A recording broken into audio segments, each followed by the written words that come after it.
빚값으로 팔려온 계집이니 저 흉가도 감지덕지해야지.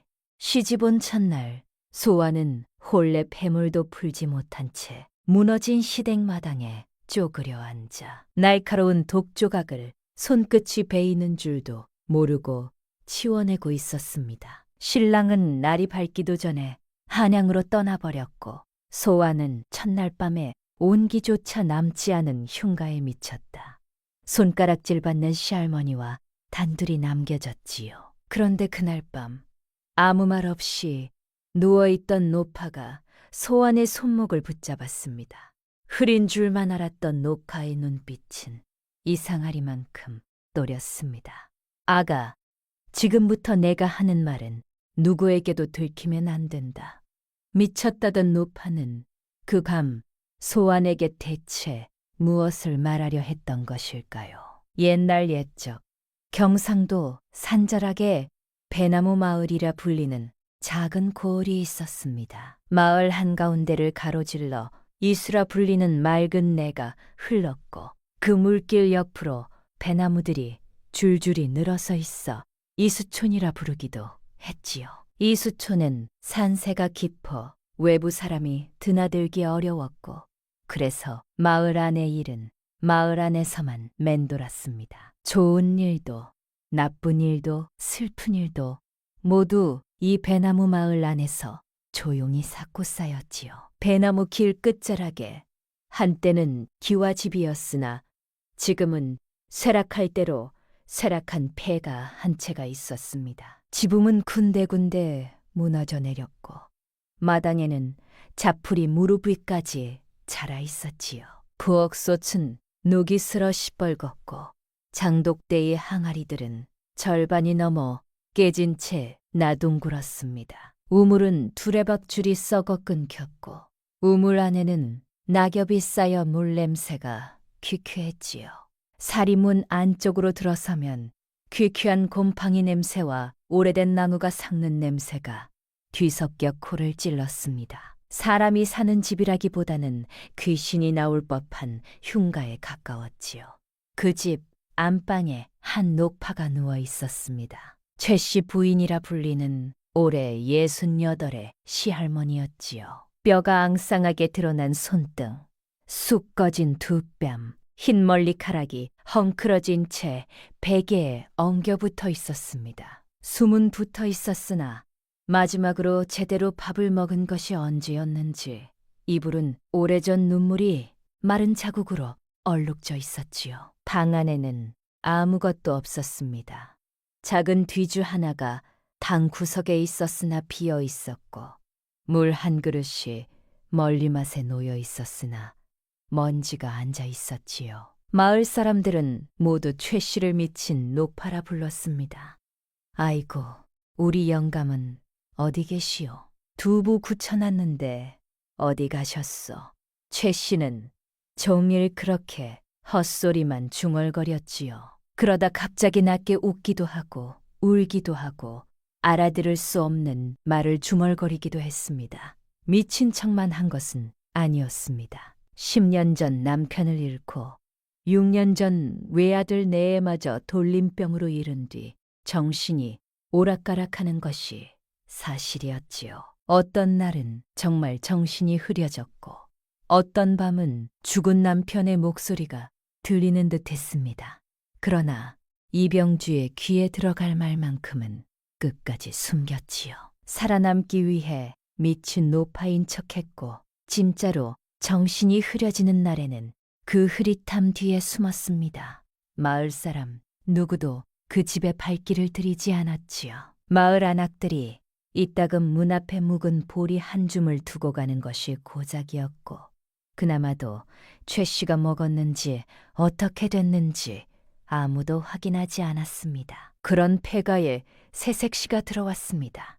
이름은 정소환. 올해 20씩이었지요. 소환이는 본디 가난한 선비 집안의 외동딸이었습니다. 어려서 아버지를 여의고 16에 어머니마저 가슴아시로 잃은 뒤 외삼촌 집에 얹혀 살았지요.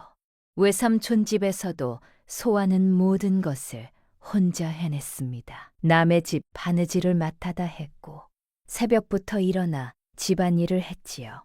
그 솜씨가 야무져 마을에서도 칭찬이 자자했으나 외삼촌이 장사빚에 시달리자 그 빚을 갚는 대가로 얼굴 한번 본 적 없는 노한복에게 시집 보내진 것이었습니다. 어머니는 숨을 거두기 전날 밤 소환의 손을 잡고 아무 말도 하지 않았습니다.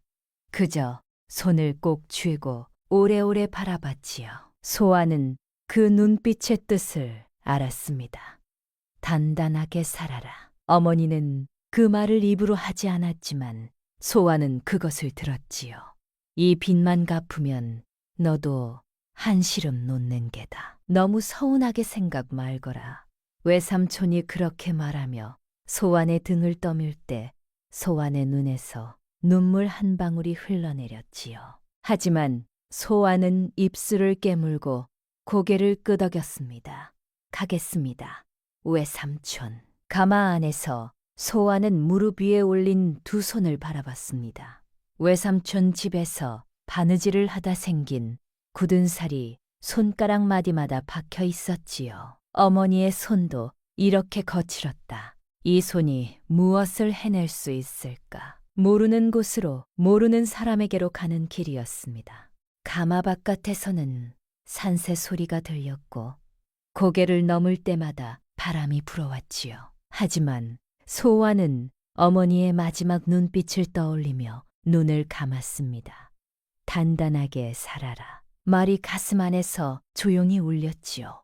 가마를 타고 산길을 넘어 이수촌에 도착했을 때 소환의 가슴은 쿵 하고 내려앉았습니다. 가마꾼이 가마를 내리자 처음 맡는 낯선 냄새가 났습니다.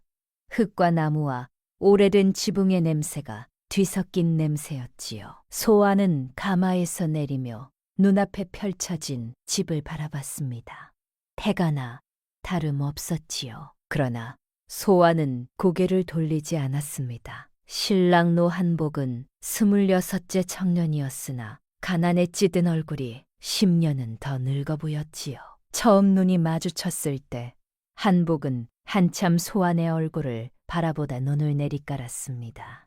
미안한 표정이었지요. 패가나 다름없는 집에 들인 것이 부끄러웠던 것입니다. 혼례는 간소했습니다. 마을 사람 몇이 구경을 왔으나 오래 있지 않았지요. 잔치상이라 할 것도 없었습니다. 그래도 한복은 어디서 구해왔는지 국화 한 다발을 마루 위에 놓았지요. 소환은 그 국화를 보고 잠시 멈췄습니다. 아버지가 어머니에게 늘 국화를 꺾어다 주셨다 했지. 어머니가 그 이야기를 몇 번이나 하셨던지 소환은 아버지의 얼굴도 기억하지 못하면서 그 국화 이야기만은 선명하게 기억하고 있었지요. 그 생각이 스쳐 지나가자 소환의 눈이 촉촉해졌습니다. 고맙습니다, 서방님. 한복은 고개를 긁적였지요. 첫날 밤 신랑은 소환의 손을 잡고 한참을 머뭇거리다 입을 열었습니다. 미안하오, 부인. 내일 새벽 한양으로 떠나야 하오. 거기서 자리를 잡아 돈을 벌어와야 이 집을 다시 일으킬 수 있어. 언제 돌아오십니까? 빠르면 한 해, 늦으면 2해요. 할머님을 부탁하오. 소환은 떨리는 목소리로 대답했습니다. 기다리겠습니다. 서방님, 언제까지고 기다리겠습니다. 다음 날 새벽, 신랑은 보따리 하나만 둘러매고 떠났습니다. 소환은 살인문 앞에서 신랑의 뒷모습이 저 고갯마루 너머로 사라질 때까지 꼼짝 않고 서 있었지요. 발소리가 끊기고 고갯마루에 안개가 내려앉았습니다. 소환은 한참을 더 그 자리에 서 있었습니다. 혹시 돌아올까 싶어서였지요. 안개가 짙어졌습니다. 그러나 발소리는 다시 들리지 않았지요. 소환은 천천히 돌아섰습니다. 이른 새벽에 찬 공기가 뺨을 스쳤지요. 마당 저편에서 참새 한 마리가 울었습니다. 배가가 된 시댁이 눈앞에 있었지요. 마당 한켠에 어머니에게 물려받은 낡은 고리짝 하나가 놓여 있었습니다. 소와는 그 앞에 한참 서 있었지요. 고리짝 안에는 어머니가 손수 짠 삼배 한 필과 어머니가 돌아가시기 전날 밤 억지로 손에 쥐어준 비녀 하나가 들어 있었습니다. 소와는 비녀를 꺼내 손바닥 위에 올려놓고 바라봤습니다. 비녀 끝에는 작은 국화문연이 새겨져 있었지요. 어머니가 가장 아끼던 것이었습니다. 이걸 갖고 있으면 네 어미가 늘 곁에 있는 것이야. 돌아가시기 전날 밤 어머니는 그렇게 말하며 소환의 손에 비녀를 쥐어주었지요. 소환은 그 비녀를 살며시 쥐었다가 잠시 생각하더니 다시 고리짝 안에 넣었습니다. 여기서는 이게 필요 없겠구나. 어머니도 이런 데 왔으면 비녀부터 빼낼 게다. 소환은 그 생각에 피식 웃었지요. 그리고 댕기를 풀어 멀리를 단단히 틀어 올렸습니다. 여기가 내 집이로구나. 소환은 쪽박부터 들었습니다.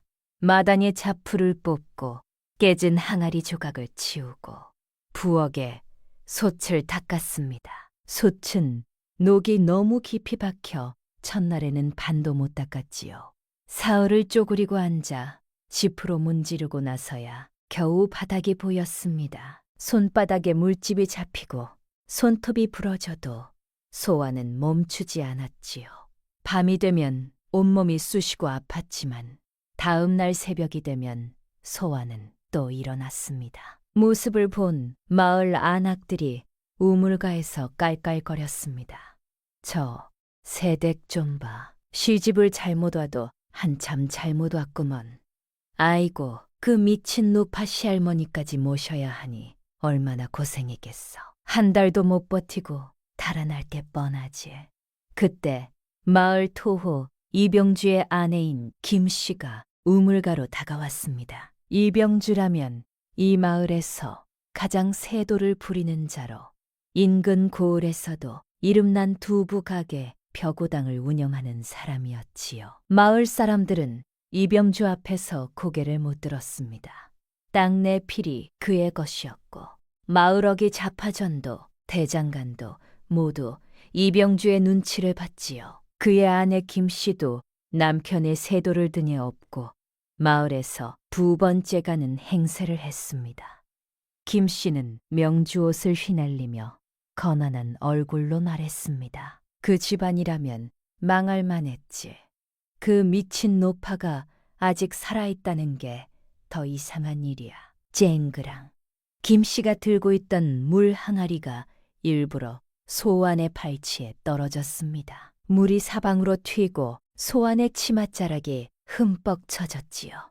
소환은 고개를 들어 김씨를 바라봤습니다. 하지만 화내지 않고 그저 조용히 깨진 항아리 조각을 주워 모았습니다. 손이라도 베이실까봐 치우는 겁니다. 김씨는 흥하고 콧방귀를 끼며 가버렸습니다. 마을 안악들도 키득거리며 따라갔지요. 소환은 그 자리에 서서 한참을 흙바닥을 내려다봤습니다.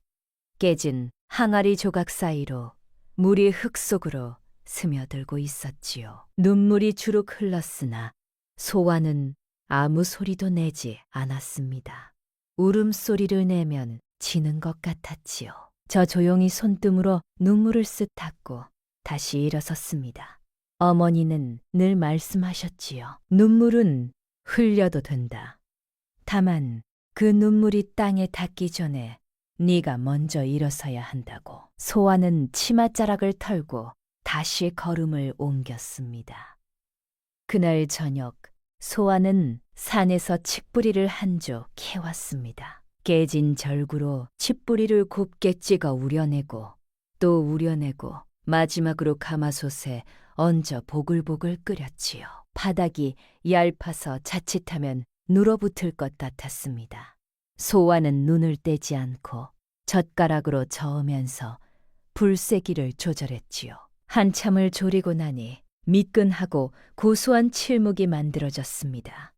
작은 사발에 담아식히는 동안 소환은 냄새를 맡아봤습니다. 고소하고 따뜻한 냄새였지요.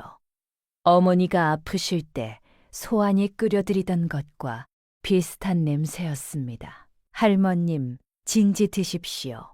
소환은 칠목 한 그릇을 시할머니의 멀리맛에 놓았습니다. 최 씨는 누운 채 멍하니 천장만 바라봤지요. 소환은 묵을 한 숟갈 떠서 시할머니의 입에 가져갔습니다. 천천히 드세요, 할머님. 호로록 시할머니의 입가에 묵 국물이 흘렀습니다. 소환은 손수건으로 그 입가를 닦아드렸지요. 내일은 더 맛있는 걸 해드리겠습니다. 최 씨는 대답이 없었습니다. 그저 텅 빈 눈으로 소환을 바라볼 뿐이었지요. 하지만 그날 밤 소환이 부엌에서 잠깐 잠든 사이 최 씨의 마른 손가락이 소환의 이마 위에 살며시 얹혔습니다. 마치 무언가를 확인하듯 천천히 그리고 조심스럽게 말이지요. 며칠이 흘렀습니다. 소환은 매일 새벽같이 일어나 산에 올랐습니다. 봄이 가까워오는 산속에는 냉이며 달래며 씨박이며 갖가지 나물이 지천이었지요. 소환은 손이 곱아도 부지런히 나무를 캤습니다. 어느 날은 산비탈에서 미끄러져 무릎을 긁히기도 했습니다. 일어서려다 그대로 잠시 앉아 숨을 골랐지요. 젖은 흙이 치마에 베어들었으나 소환은 눈 하나 깜짝하지 않았습니다. 다시 일어나 광주리를 집어들었지요. 산에서 내려오면 우물물을 길어다 시할머니의 몸을 정성껏 닦아드렸습니다. 처음에는 최 씨가 손을 뿌리치며 헛소리를 중얼거렸지만 소환은 한 번도 물러선 적이 없었습니다. 그저 조용히 따뜻한 물수건을 다시 들었지요. 어느 날은 산에서 가져온 창포 잎을 우려낸 물로 최 씨의 멀리를 감겨드렸습니다. 헝클어진 흰 머리카락이 물에 젖어 조금씩 풀렸지요. 빗질을 해드리는데 뭉친 머리카락이 빗에 걸려 가슴이 아팠습니다. 아마 몇 달 만에 처음 빗질인 것 같았지요. 소환은 천천히 가장 부드럽게 빗을 넣어 한 올 한 올 풀어나갔습니다. 최 씨는 그날 처음으로 소리를 내지 않았지요. 저 눈을 감고 가만히 앉아 있었습니다. 멀리도 비껴드리고 손톱도 다듬어 드렸지요. 오랫동안 아무도 손대지 않아 손톱이 굽어 살 안으로 파고들 지경이었습니다. 소환은 그 손톱을 조심스럽게 잘라드리면서도 한마디도 하지 않았지요. 최 씨는 여전히 헛소리만 중얼거렸으나 소환은 한 번도 짜증을 낸 적이 없었습니다. 그러던 어느 날 산비탈에서 올무에 발이 걸려 꼼짝 못하고 있는 늙은 사냥꾼을 만났습니다. 올무줄이 바위 사이에 단단히 끼어 혼자서는 도저히 풀 수가 없는 모양이었지요.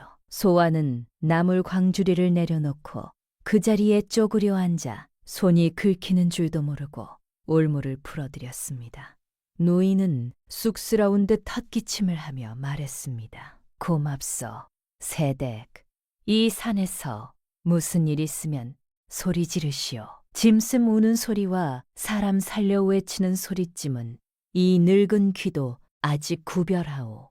소환은 그 말을 마음 한켠에 담아두고 산을 내려왔지요. 그러던 어느 보름달이 환한 밤이었습니다. 소환이 부엌에서 다음 날 끼니를 준비하며 들깨를 추리고 있을 때 안방에서 시할머니의 목소리가 들려왔지요. 처음엔 아주 작은 소리였습니다. 소환은 손을 멈추고 귀를 기울였지요. 두 분은 간수를 한 되에 소금을 반혹, 콩물은 3번을 팔팔 끓여야 구수해지지. 목소리가 점점 또렷해졌습니다. 두 부소에는 고사리 한 줌에 무채 한 줌, 간은 된장으로만 봐야 해. 숙주는 데쳐서 물기를 꼭 짜고 거기에 표고버섯을 잘게 썰어 넣으면 그게 벼고당 두부전골의 비결이지. 그것은 헛소리가 아니었습니다. 너무도 정확하고 너무도 또렷한 요리법이었지요. 분량도 순서도 불세기까지 빠짐없이 담겨 있었습니다. 이건 수십 년을 몸으로 익힌 사람만이 할 수 있는 말이었지요. 최 씨의 두부가 한양 제일이라 했지. 임금님 수라상에까지 올랐지. 벼고당, 벼고당. 소환의 가슴이 두근거렸습니다. 시할머니는 대체 누구일까요? 정말 미친 노파일까요? 아니면 무언가 깊은 사연을 숨기고 있는 것일까요? 다음 날 아침 소환이 시할머니의 멀리맛의 조밥을 가져갔을 때 최 씨는 처음으로 또렷한 눈으로 소환을 바라봤습니다. 눈빛은 미친 노파의 것이 아니었지요. 깊고 슬픈 그리고 무언가를 결심한 듯한 눈이었습니다. 아가, 최 씨가 입을 열었습니다. 이리 가까이 오너라. 소환은 가슴이 뛰는 것을 누르며 시할머니 곁에 무릎을 꿇었습니다. 최 씨는 떨리는 손으로 요 밑을 더듬더니 작은 오칠 상자 하나를 꺼냈지요. 상자는 세월의 빛이 바랬으나 오칠의 무늬만은 또렷습니다. 최 씨가 그 상자를 두 손으로 들어 올리는데 손이 가늘게 떨렸습니다. 30년 만에 처음 꺼내는 물건이었지요. 이걸 받아라. 소환은 두 손으로 오칠 상자를 받아들었습니다. 최 씨가 지그시 눈을 감았다 떴습니다. 내가 너를 시험했다. 아가, 미안하구나. 할머님, 네가 이 집에 시집 온다고 했을 때 또 한 번 사람을 잃을까 봐 두려웠다. 내가 정신을 차리고 너를 맞이하면 너 또한 욕심에 눈이 멀어 이 집안의 비밀을 캐려들까 두려웠지. 그래서 일부러 미친 척했다. 비밀이라뇨. 최 씨는 깊은 한숨을 내쉬었습니다. 보름 동안 너를 지켜봤다. 새벽같이 일어나 산에 오르고 굶어도 불평하지 않고 내 헛소리를 들어도 화 한 번 내지 않더구나. 흙바닥에 무릎을 꿇고 밤새 내 먼니맛을 지키는 것도 봤다.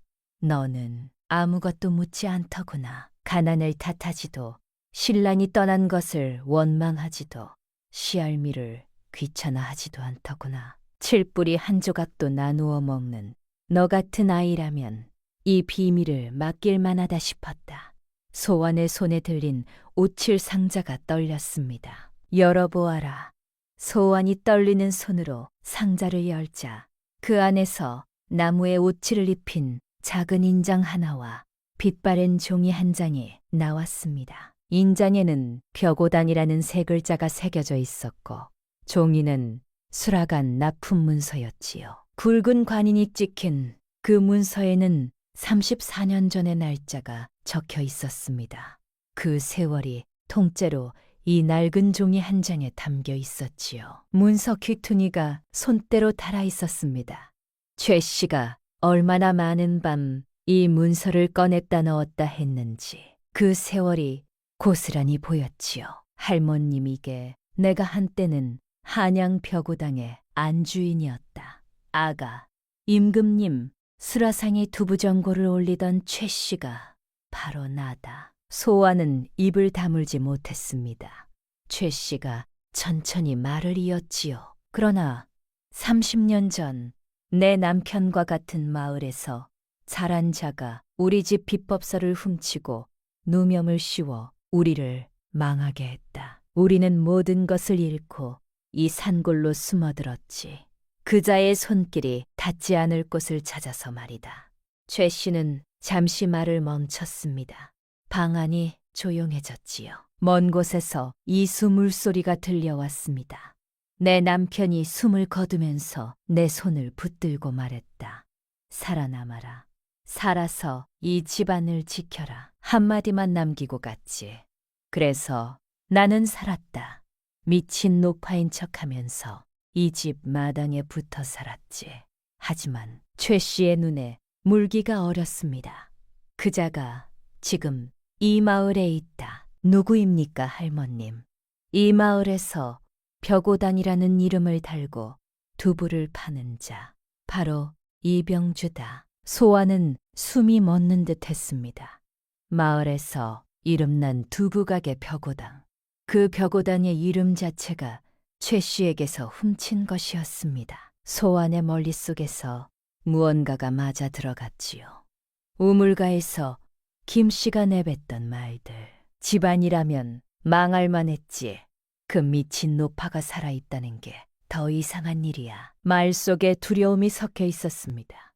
최 씨가 살아있는 것이 이상한 게 아니라 살아있어서 곤란한 것이었지요. 이병주는 비법서만 빼앗아간 것이 아니었습니다. 30년 동안 최 씨의 집 이름을, 최 씨의 손맛을, 최 씨의 영혼을 통째로 도용하며 마을에서 행세하고 있었던 것이지요. 그것도 원주인이 바로 같은 마을 끝자락에 누워 있는데 말입니다. 최 씨는 30년 동안 자신의 이름이 붙은 가게가 마을에서 번성하는 것을 눈뜨고 지켜봐야 했던 것이지요. 그리고 그자가 지금 이 마을에 있다는 것을 알면서도 미친 노파인 척하며 살아왔던 것입니다. 내가 살아있다는 걸 그자가 알면 이 집안의 마지막 남은 우리까지 어떻게 할지 모른다. 그래서 나는 미친 노파인 척 살아온 것이다. 아가, 소환은 최 씨의 마른 손을 꼭 잡았습니다. 할머님, 무서워하지 마십시오. 제가 곁에 있습니다. 말을 들은 최 씨의 눈에 물기가 가득 찼습니다. 오래 참아온 눈물이었지요. 음식은 배만 채우는 것이 아니라 마음을 채우는 것이란다.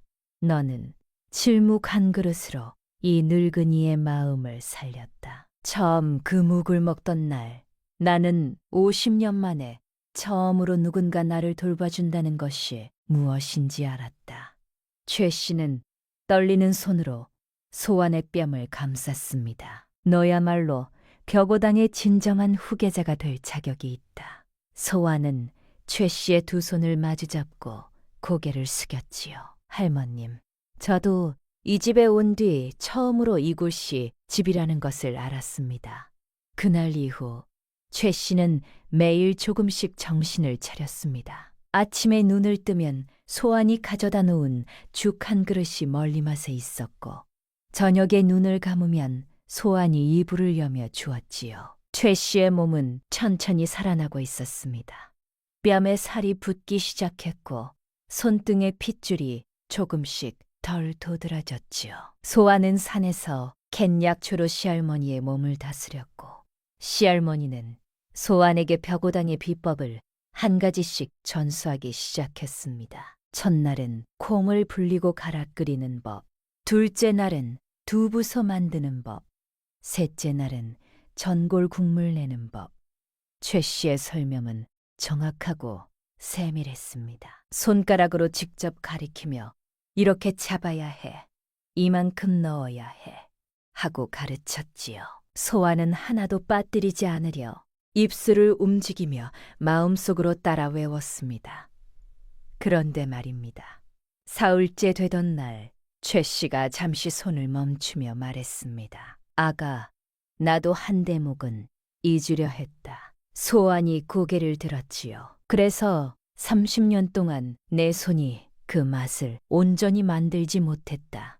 국물에 넣는 참중나무 순달인 물, 그 한 홉. 내 남편이 일부러 비법서에서 그 한 줄만 빼고 적었는데 나도 그만 그걸 마음에서 지워버리려 했지. 아픔이 너무 커서 말이다. 최 씨는 오래 침묵했습니다.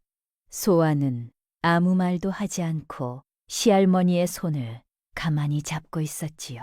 밖에서 새소리가 들렸습니다. 잠시 후 최 씨가 다시 입을 열었지요. 하지만 그 맛은 잊히지 않더구나. 눈을 감아도 귀를 막아도 그 맛만큼은 잊히지 않더구나. 네 손으로 다시 만들어다오. 아가, 이 할미가 가르쳐줄 테니. 소환의 눈에 눈물이 고였습니다. 할머님, 반드시 만들어 드리겠습니다. 맛을 이 세상에 다시 돌려놓겠습니다. 손맛은 손이 내는 게 아니라 마음이 내는 게란다. 만드는 사람이 행복해야 먹는 사람도 행복하지. 소환은 시할머니의 한마디 한마디를 마음에 새겼습니다. 처음 만든 두부전골은 모양도 어설프고 맛도 심심했지만 최 씨는 활짝 웃으며 말했지요. 처음 치고는 잘했다. 아직 손이 맛을 모른다. 하지만 이 손이 언젠가는 알게 될 게야. 뚱빼기를 시할머니가 두 손으로 감싸쥐고 천천히 드시는 모습을 보며 소아는 가슴이 뜨거워졌습니다. 친정어머니가 돌아가신 뒤 6회 만에 처음 느끼는 따뜻함이었지요.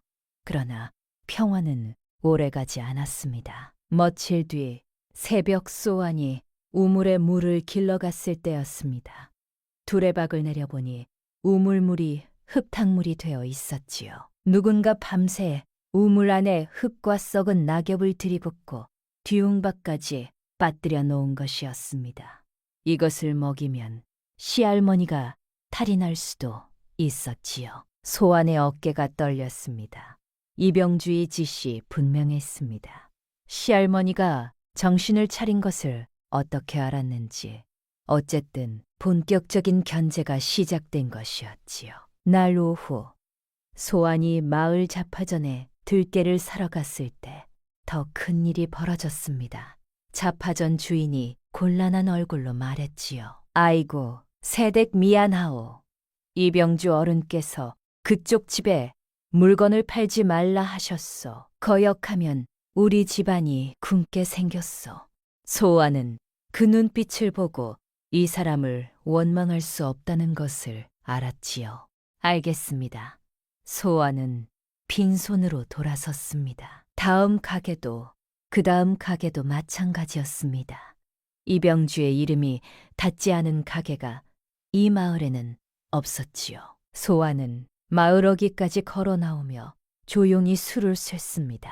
들깨는 산에서 구할 수 있다. 소금은 지난번에 남은 것이 있다. 되는 것부터 하면 된다. 소아는 발길을 돌렸습니다. 마을 어귀를 지날 때 엿장수 복산 영감이 소안을 불러 세웠지요. 새댁씨. 소안이 돌아보자 복산은 광주리에서 엿 한 가락을 꺼내 슬며시 건넸습니다. 주름 가득한 그 얼굴에는 눈물이 어려 있었지요. 이걸 받으시오. 새댁씨. 누구신지요?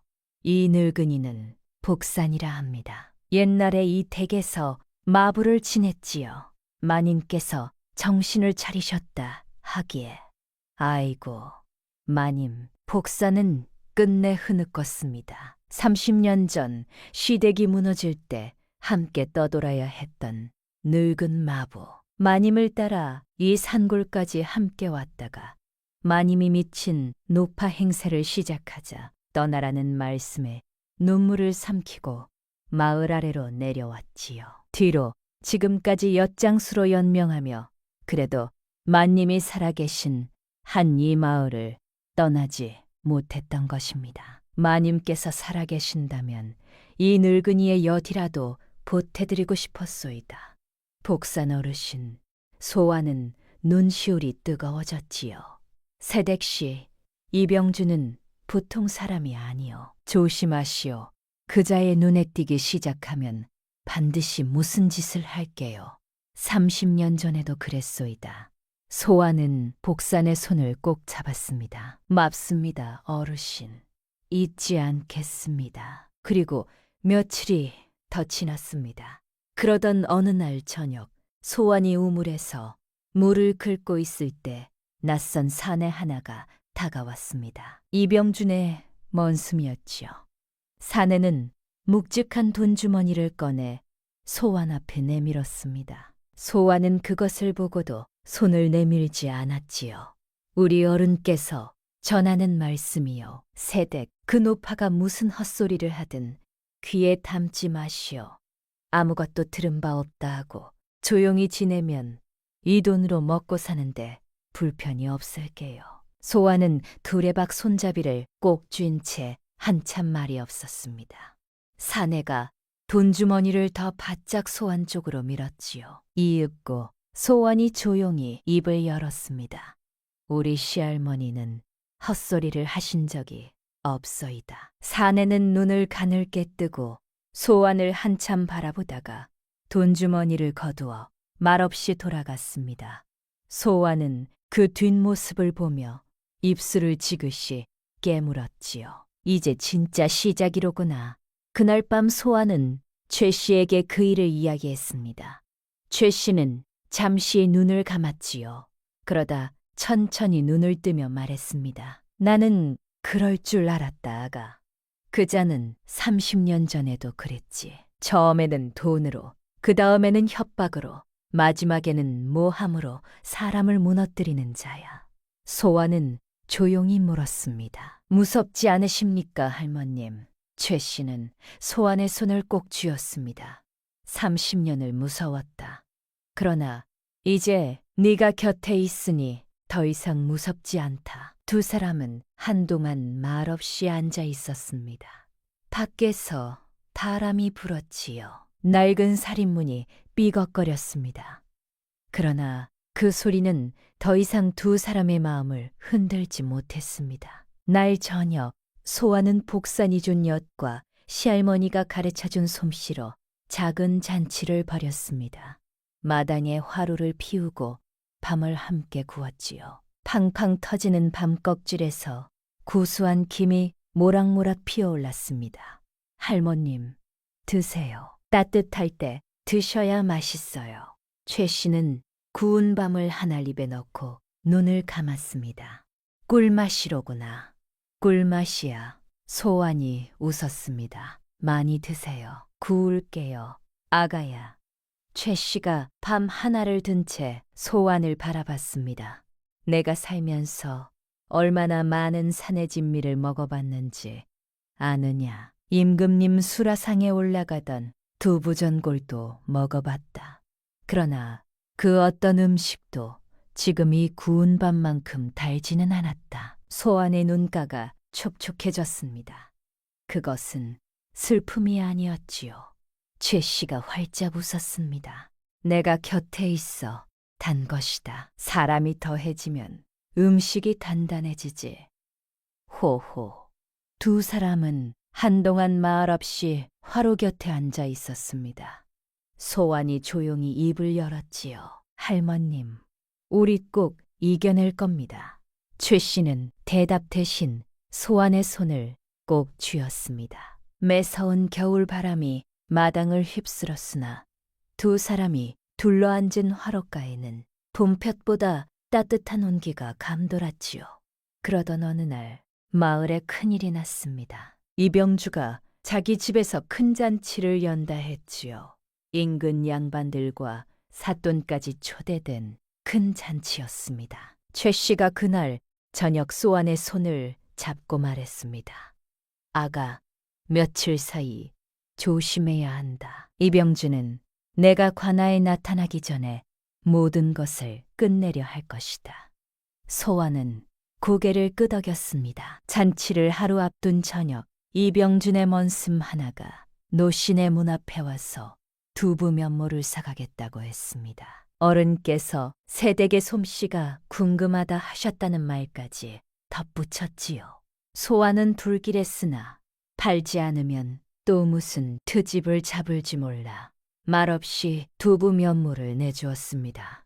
최 씨는 그 모습을 보고 낮게 말했습니다. 아가, 저자가 이제 네 손맛까지 빌려 너를 무너뜨리려 하는구나. 잔치가 열리던 날 격오당의 두부전골이 상에 올랐고 양반들은 그 맛을 칭찬하며 잔을 들었지요.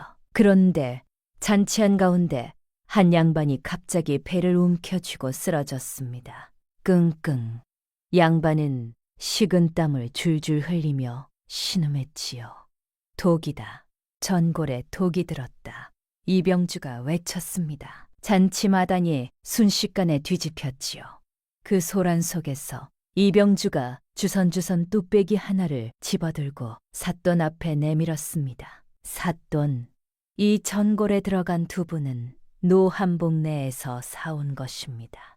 저 새댁이 만든 두부에 수상한 것을 넣은 것이 분명합니다. 이병주의 말은 막힘이 없었습니다. 마치 이미 준비해둔 말을 꺼내놓는 것처럼 유창했지요. 삿돈 민대감은 강직한 사람이었으나 양반이 쓰러진 마당에 누군가는 책임을 져야 했습니다. 이병주의 말은 너무도 그럴듯했지요. 가나의 포졸들이 폐가로 들이닥쳤습니다. 소환이는 나오너라. 소환은 영문도 모른 채 끌려나갔습니다. 최 씨가 비틀거리며 일어나 포졸들을 막아섰지요. 그러나 이미 정신이 흐려진 노파의 모습을 한 최 씨를 포졸들은 거칠게 밀쳐냈습니다. 쿵! 최 씨가 마루에 쓰러졌지요. 가지 마라, 아가야. 소환은 끌려가면서도 시할머니를 향해 외쳤습니다. 할머님, 걱정 마십시오. 제가 곧 돌아오겠습니다. 소환이 끌려나가는 것을 마을 사람 몇이 담장 너머로 바라봤습니다. 아무도 나서지 않았지요. 소환은 옥에 갇혔습니다. 차가운 옥바닥에 무릎을 꿇고 두 손으로 얼굴을 감쌌지요. 옥 안에는 짚이 깔려 있었으나 오래되어 냄새가 났습니다. 어둠 속에서 눈을 떠도 아무것도 보이지 않았지요. 옥문 너머에서는 마을 사람들이 수군거리는 소리가 들려왔습니다. 집 며느리가 그럴 줄 알았어. 가난한 것들이 한번 손에 돈이 들어오면 사람도 해치지. 처음부터 수상했어. 소환의 귀에 그 말들이 하나하나 박혔습니다. 억울했지요. 하지만 억울하다고 소리친들 들어줄 사람이 없었습니다. 소환의 눈에서 눈물이 주르륵 흘렀습니다. 그러나 그 눈물 속에서도 소환은 시할머니를 떠올리며 입술을 깨물었지요. 할머님, 제가 어찌 무너질 수 있겠습니까? 제가 무너지면 할머님은 누가 지킵니까? 밤이 깊어갔습니다. 오가는 한겨울 냉기가 돌바닥에서 올라와 소환의 무릎으로, 허리로, 온몸으로 퍼졌지요. 소환은 두 무릎을 끌어안고 벽에 등을 기댔습니다. 그렇게 한참을 앉아있을 때였습니다. 옥문 창살 사이로 무언가가 툭하고 떨어졌지요. 소환은 눈을 떴습니다. 낡은 잎사귀에 쌓인 조그만 꾸러미였습니다. 풀어보니 그 안에는 손바닥만 한 가락엇 한 조각이 들어있었습니다. 복산 어르신의 여티였지요. 그리고 여딸의 나뭇잎에 쌓인 작은 천조각이 하나 있었습니다. 소환은 천조각을 펼쳤습니다. 작고 가느다란 붓자국으로 두 글자가 적혀 있었지요. 견뎌라. 소환은 그 두 글자를 한참 들여다봤습니다. 글자는 노인의 손처럼 가늘게 떨려 있었지요. 최 씨였습니다. 혼자서 얼마나 떨리는 손으로 그 두 글자를 눌렀었을지, 어둠 속에서 복산에게 이것을 전하러 얼마나 힘겹게 몸을 일으켰을지, 소환은 가슴이 먹먹해졌습니다. 소환은 그 천조각을 가슴 안에 깊이 접어넣었습니다. 그리고 엿 한 조각을 천천히 입에 물었지요. 단맛이 혀에 퍼졌습니다. 소환은 눈을 감고 이를 악물었습니다. 견뎌라. 알겠습니다, 할머님. 그러나 이병주는 진실이 드러나기 전에 모든 것을 끝내려 했습니다. 다음 날 새벽, 이병주가 옥졸들을 매수했지요. 질랑잘랑 무거운 엽전 자루가 옥졸의 손에 들어갔습니다. 새벽에 이 계집을 깊은 산속에 끌고 가서 버려라. 호랑이 밥이 되든 얼어 죽든 거기서 알아서 끝나게 두어라. 우리는 도망쳤다고 하면 그만이다. 옥졸들은 한밤중에 소환을 끌어냈습니다. 두 손을 묶고 입을 천으로 막은 채 산속 깊은 곳까지 끌고 갔지요. 한겨울 산속은 칠흑처럼 어둡고 매서운 바람이 휘몰아치는 가운데 짐승의 울음소리가 들려왔습니다. 여기서부터는 알아서 살아남아라. 옥졸들은 소환을 산 깊은 곳에 두고 가버렸습니다. 발소리가 멀어졌습니다. 소환은 묶인 손을 풀려고 안간 힘을 썼지요. 한참을 끙끙거린 끝에 가까스로 손을 풀고 입에 천도 떼어냈습니다. 21번 크게 들이쉬었습니다. 차가운 공기가 폐 안으로 칼처럼 파고들었지요. 사방은 어둠뿐이었습니다. 눈이 무릎 아래까지 쌓여 있었고 발을 옮길 때마다 눈이 신발 안으로 파고들었지요. 손을 뻗어 가장 가까운 나무 줄기를 짚었습니다. 손가락 끝이 이미 감각을 잃어가고 있었지요. 달도 구름에 가려 아무것도 보이지 않았습니다.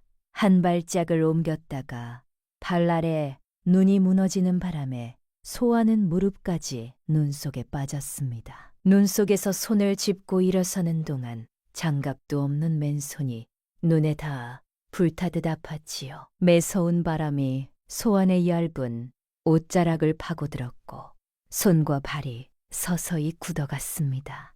할머님, 죄송합니다. 제가 곁에 있어 드리지 못해서 죄송합니다. 소아는 무릎을 꿇고 차가운 눈밭에 손을 짚었습니다. 숨을 들이쉔 때마다 차가운 공기가 폐를 찔렀지요. 손가락 끝은 이미 굳어 아무것도 느껴지지 않았습니다. 눈앞이 점점 하얘졌지요. 이대로 쓰러지면 안 된다. 소아는 눈을 부릅떴습니다.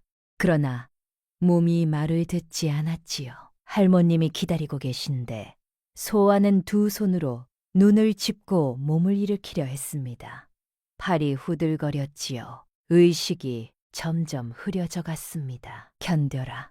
가슴 안에서 그 두 글자가 떠올랐지요. 소아는 눈을 질끈 감았다 떴습니다.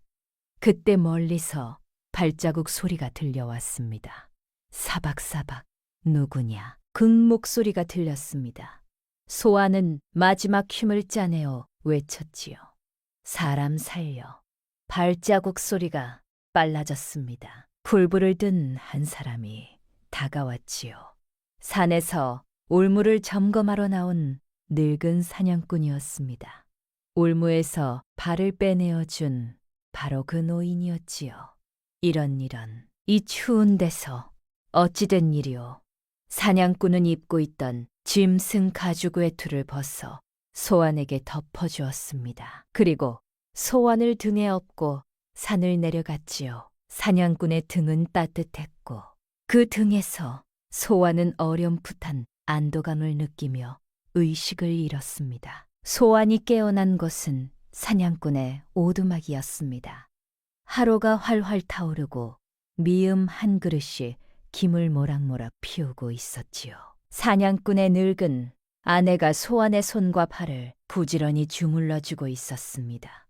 동상은 아니었지만 아슬아슬했지요. 조금만 더 늦었어도 손가락 두어 개는 잃었을 게라 했습니다. 정신이 두어? 아이고, 다행이야. 소인은 이수촌 노한복의 아내 정씨이옵니다. 이병주가 저를 모함했습니다. 어서 가야 합니다. 사냥꾼이 고개를 끄덕였지요. 걱정 마시오. 이 늙은이가 모셔다 드리겠소. 이병주라면 우리도 들은 바가 있어. 저 새댁이 이 산에서 올무 풀어준 사람이오. 내가 부운할 때가 왔구먼. 다음 날 아침 사냥꾼이 소환을 데리고 관아로 향했습니다. 관아에서는 이미 큰 소동이 벌어지고 있었지요. 최씨 부인이 복산과 함께 관아 마당에 무릎을 꿇고 있었습니다. 새벽부터 거기 있었다 했습니다. 최씨의 손에는 30년간 깊이 감춰두었던 낡은 보자기가 들려 있었지요. 안에는 벽오당의 오칠인장과 수라간 납품문서, 그리고 이병주가 30년 전 직접 적은 비법서, 사본과 차용증서가 들어 있었습니다. 이 늙은이 최 씨가 지난 30년의 진실을 구하옵니다. 최 씨의 목소리는 더 이상 미친 노파의 그것이 아니었습니다. 단단하고 또렷한 한때 한양 제일이었던 벽오당 안주인의 목소리였지요. 마당에 모인 마을 사람들이 숨을 죽였습니다. 목소리를 들은 이들은 나중에 하나같이 이렇게 말했습니다. 그분이 입을 여시자 미친 노파가 사라지고 전혀 다른 사람이 거기 있었다고. 마당 가장자리에 서 있던 복산 영감은 그 목소리를 듣는 순간 30년 전 한양에서 들었던 그 목소리가 떠올라 두 다리가 풀렸다 했지요. 삿돈 민대감은 최 씨가 내민 문서들을 살펴봤습니다. 수라간 납품 문서 한쪽에 찍힌 벽오당의 인형이 오칠인장의 각인과 맞아 떨어졌고 붉은 관인도 또렷했습니다. 차용증서에는 이병주의 손글씨와 도장이 분명히 찍혀 있었습니다. 이게 사실이라면 그때 관아의 문이 열리며 사냥꾼이 소환을 부축하고 들어왔습니다. 삿돈, 이 새댁이 어젯밤 산속에 버려져 죽을 뻔했습니다. 누가 새댁을 산속에 끌고 갔는지 옥졸들을 축권하시면 진실이 드러날 것입니다. 소환이 비틀거리며 최 씨에게 다가갔지요. 최 씨가 두 팔을 벌려 소환을 끌어안았습니다. 아가야, 아가야, 살아 돌아왔구나. 할머님. 소환은 그 말을 듣는 순간 두 다리에서 힘이 빠졌습니다. 최 씨의 품에 안겨 소환은 그대로 울음을 터뜨렸지요. 산속에서 혼자 버텼던 그 밤의 추위가 오간에서 홀로 버텼던 그 두려움이 한꺼번에 쏟아져 나왔습니다. 두 사람은 한참을 서로의 어깨에 얼굴을 묻고 흐느꼈지요. 삿돈는 즉시 옥졸들을 축권했습니다. 옥졸들은 처음에는 발뺌했으나 사냥꾼이 산속에서 본 모든 것을 증언하자 결국 무너졌지요. 그들은 이병주에게 받은 엽전 자루를 그대로 토해냈습니다. 이병주를 즉시 잡아오너라. 이병주가 끌려왔을 때 그 얼굴은 이미 사색이 되어 있었습니다. 그러나 그는 끝까지 발뺌하려 했지요. 삿돈, 저 노파가 누군지 어찌 안단 말입니까? 문서들도 위조일지 모릅니다. 그때 최 씨가 천천히 자리에서 일어섰습니다. 무릎이 떨렸으나 허리는 굽히지 않았지요. 이병주, 자네가 모르는 척해도 자네 손으로 적은 글씨는 거짓말을 하지 못한다네. 그리고 한 가지 더 있지. 최 씨가 삿돈에게 고개를 돌렸습니다. 삿돈날이 저에게 저자의 가게 국물 한 그릇을 가져다 주시면 이 자리에서 진위를 밝혀 보이겠습니다. 마당이 술렁였습니다. 삿돈은 고개를 끄덕였지요. 심부름꾼이 달려가 이병주의 벽오당에서 두부전골 국물을 가져왔습니다. 복산 영감이 앞으로 기어 나오듯 나섰습니다. 그의 손에는 작은 종이 꾸러미가 들려 있었지요. 삿돈날이 잔치가 시작되기 전 이병준의 먼숨이 이 가루를 전골 뚝배기에 뿌리는 것을 보았습니다. 제가 뒤쫓아가다 놓쳤으나 그자가 흘리고 간 것이 이것이옵니다. 의원이 그 가루를 살피더니 낮게 말했습니다. 이것은 독이 아니라 사람의 배를 뒤틀리게 해 식은땀을 흘리게 하는 약재입니다. 마당이 순식간에 조용해졌습니다. 양반들을 죽이려 한 것이 아니라 처음부터 소환에게 누명을 씌우기 위해 꾸민 일이었음이 드러난 것이었지요. 이병주의 얼굴이 창백하게 지었습니다. 최 씨는 가져온 국물 냄새를 한 번 맡더니 가볍게 고개를 끄덕였습니다. 역시 그렇구먼. 눈빛에는 슬픔도 분노도 아닌 기묘한 안도감 같은 것이 있었지요. 30년이 지나도 그 맛은 완성되지 못했구나. 최 씨는 복산을 돌아봤습니다. 복산아, 보자기 안에 작은 단지를 꺼내거라. 복산이 보자기를 풀자 그 안에서 작은 단지 하나가 나왔습니다. 참중나무 순을 달인 물이었지요. 마당을 둘러싼 사람들이 숨을 죽이며 지켜봤습니다. 최 씨는 그 달인 물 한 옥을 국물에 천천히 부었습니다. 냄새가 달라졌지요. 사람들이 코를 킹킹거렸습니다. 어디선가 구수하다는 소리가 났지요. 최 씨는 국물 한 숟갈을 삿돈에게 내밀었습니다. 이것이 벽오당의 진짜 맛이옵니다. 삿돈과 한 모금 마셨습니다. 그 자리에 모든 사람이 숨을 죽였지요. 마당이 얼어붙은 듯 고요해졌습니다.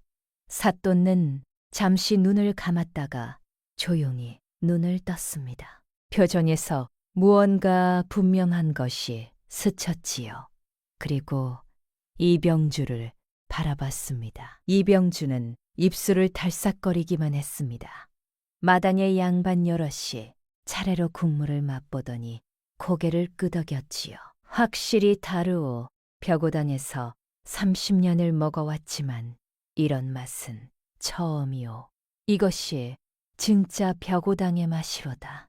마당에서 탄성이 터져 나왔습니다. 벽오당의 진짜 비법은 두 가지였다네. 이병주.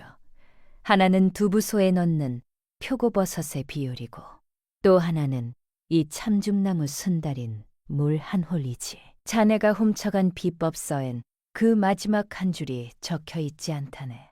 내 남편이 일부러 그 한 줄만 빼고 적었으니까. 이병주의 얼굴이 일그러졌습니다. 눈이 흔들렸지요. 나는 분명히 비법서 전부를 베꼈소. 최 씨는 조용히 고개를 저었습니다. 전부를 베꼈다 해도 거기에 없는 것은 베닐 수 없지. 그것이 바로 내 남편이 자네에게 남겨준 가르침이야. 도둑질로는 진짜를 가질 수 없다는 것. 그래서 자네 벽오당의 두부전골은 30년 동안 늘 무언가 한 끗이 모자랐던 게야. 양반들이 칭찬해도 진정한 벽오당의 맛은 단 한 번도 내지 못했지. 이병주는 끝내 무릎을 꿇었습니다. 이병주는 그 자리에서 형틀에 묶였습니다. 곤장이 내려칠 때마다 30년 동안 그 앞에서 고개 숙이고 살던 마을 사람들의 눈에서 눈물이 흘렀습니다. 그것은 잔인함을 즐기는 눈물이 아니라 너무 늦게 찾아온 정의 앞에서 터져나온 눈물이었지요. 삿돈 민대감은 그 자리에서 이병주의 전 재산을 즉시 봉인하였습니다. 이 사안은 관찰사께 보고하여 처결을 받을 것이다. 그리하여 석 달 뒤 관찰사의 명으로 이병주는 북방으로 유배되었습니다. 전 재산은 몰수되어 벽오당 최 씨에게 돌아갔고 그 아내 김 씨도 관노비로 보내졌지요. 나중에야 드러난 일이지만 우물의 흙과 썩은 낙엽을 들이붓게 시킨 것도 김 씨였고 전골에 들어간 두부가 소환이 만든 것이라 거짓 증언하라 안악들을 부추긴 것도 김 씨였습니다. 최 씨는 소환의 손을 꼭 잡고 조용히 말했습니다. 아가야, 이제 우리 집을 다시 일으키자꾸나. 네, 할머님. 소환은 고개를 끄덕이며 최 씨의 손을 꼭 쥐었습니다. 두 사람은 관아마당에서 나란히 걸어 나왔지요. 마을 사람들이 길을 비켰습니다. 폐가에서 걸어 나온 미친 녹화와 옥에서 걸어 나온 가난한 새색시가 그날은 누구보다 당당하게 이수촌의 길을 걸었지요. 복산 영감이 마을 어귀에서 기다리고 있었습니다. 마님, 새댁씨, 오래 기다렸습니다. 세 사람은 아무 말 없이 한참을 그렇게 서 있었습니다. 복산이 먼저 고개를 들었습니다. 이제 집으로 가십시다. 최 씨가 고개를 끄덕였지요. 그래, 이제 집으로 가자꾸나. 며칠이 지났습니다. 소환이 우물가에 섰을 때였습니다. 예전에 항아리를 일부러 깨뜨리며 비웃던 안악 하나가 조용히 다가오더니 무릎을 꿇었습니다. 새댁 그날은 내가 사람을 몰라봤어. 용서해 주시오. 소환은 잠시 그 여인을 바라보다가 깨끗한 물 한 바가지를 떠서 내밀었습니다. 물을 드십시오. 사람은 다시 시작할 수 있습니다. 그로부터 보름이 흘렀습니다. 폐가였던 노신의 마당에는 사람들이 줄을 섰습니다. 한양 벽오당에 진짜 최 씨 부인이 살아있다는 소문이 퍼지자 인근 고을의 양반들과 장사꾼들이 앞다투어 두부전골을 먹으러 온 것이지요. 새벽부터 줄을 서지 않으면 자리를 잡을 수 없을 정도였습니다. 오늘은 다 떨어졌습니다. 내일 오십시오.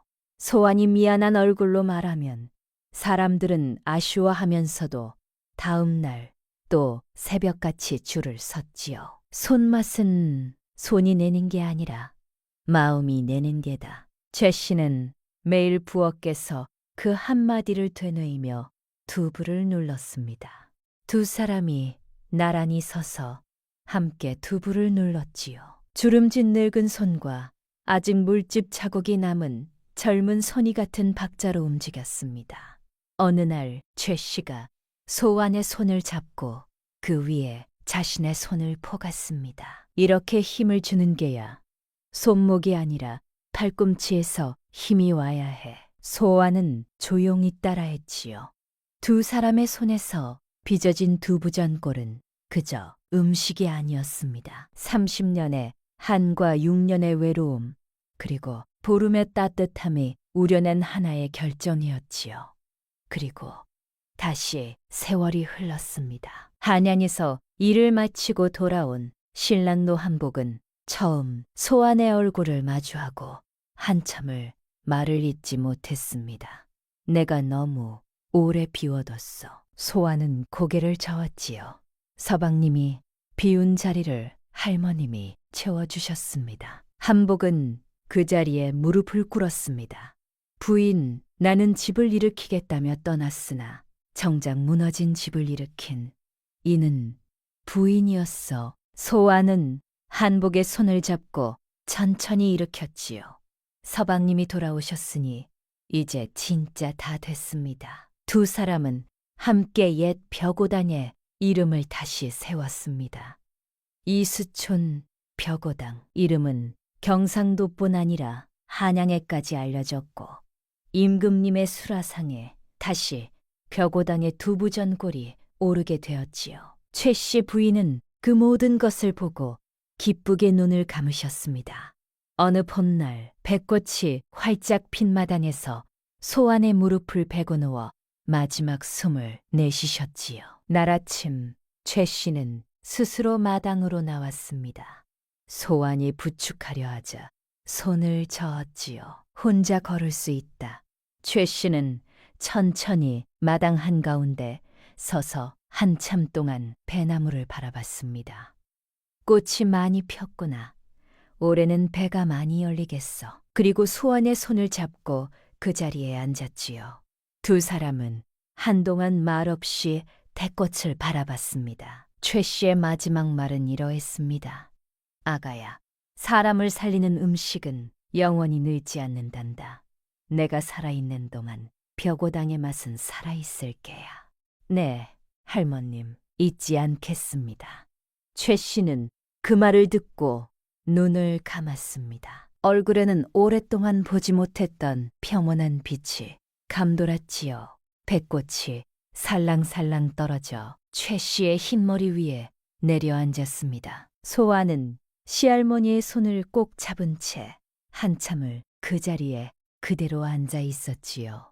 마당에는 백꽃이 계속 내려앉았고 이수 물소리가 멀리서 들려왔습니다. 최 씨가 떠난 뒤에도 벽오당의 두부전골은 끊이지 않았습니다. 소아는 마을에 작은 합당을 세워 가난한 집 처녀들에게 글과 음식 만드는 법을 가르쳤지요. 처녀들 중에는 옛날 이병주에게 핍박받았던 집안의 딸들도 있었습니다. 소아는 그들에게 한 번도 예전 일을 묻지 않았지요. 오히려 더 따뜻한 손길로 그들을 가르쳤습니다. 어느 날 한 처녀가 소환에게 물었습니다. 선생님은 왜 그 집 딸들을 더 잘 가르쳐 주십니까? 소환은 잠시 생각하다 말했지요. 억울함을 많이 품은 사람일수록 한번 따뜻하게 대해주면 그 따뜻함을 더 오래 기억하기 때문이란다. 나도 그랬으니까.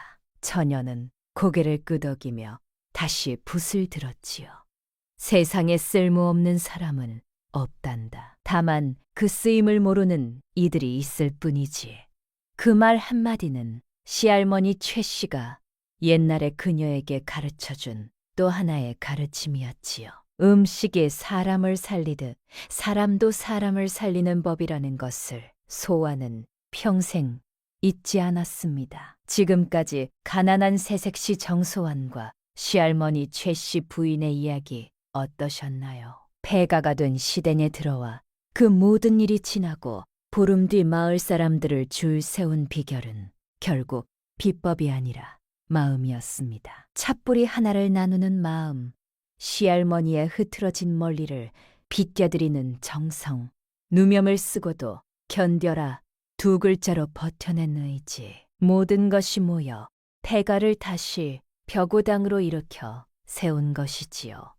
소아는 강한 사람이 아니었습니다. 빚을 갚기 위해 모르는 집에 시집온 가난한 여자였지요. 하지만 그는 무너지지 않았습니다. 아니, 더 정확히 말하면 무너질 때마다 다시 일어섰습니다. 눈물은 흘려도 된다. 다만 그 눈물이 땅에 닿기 전에 네가 먼저 일어서야 한다. 어머니에게서 배운 그 한마디가 소아의 평생을 버텨낸 힘이었습니다. 세상에는 솜씨를 자랑하는 사람도 많고 비법을 숨기는 사람도 많습니다. 그러나 진정한 솜씨는 나눔에서 빛나고 진정한 비법은 마음에서 우러나지요. 소안의 손이 시할머니의 손을 닮아갔듯이 우리도 누군가의 따뜻한 마음을 닮아가며 살아가는 것이 아닐까요? 여러분 곁에도 정신이 흐려졌다 하여 외면받는 어르신이 계신가요? 가난하다 하여 멸시받는 이웃이 계신가요? 오늘 그분께 침묵한 그릇이라도 따뜻한 말 한마디라도 건네보시는 건 어떨까요? 한 그릇이, 그 한마디가 누군가의 인생을 다시 일으켜 세울지도 모릅니다. 그럼 다음에도 마음 따뜻해지는 옛날 이야기로 다시 찾아뵙겠습니다. 아여와 구독 부탁드리며 오늘도 건강하시고 행복하세요. 편안한 밤 되십시오.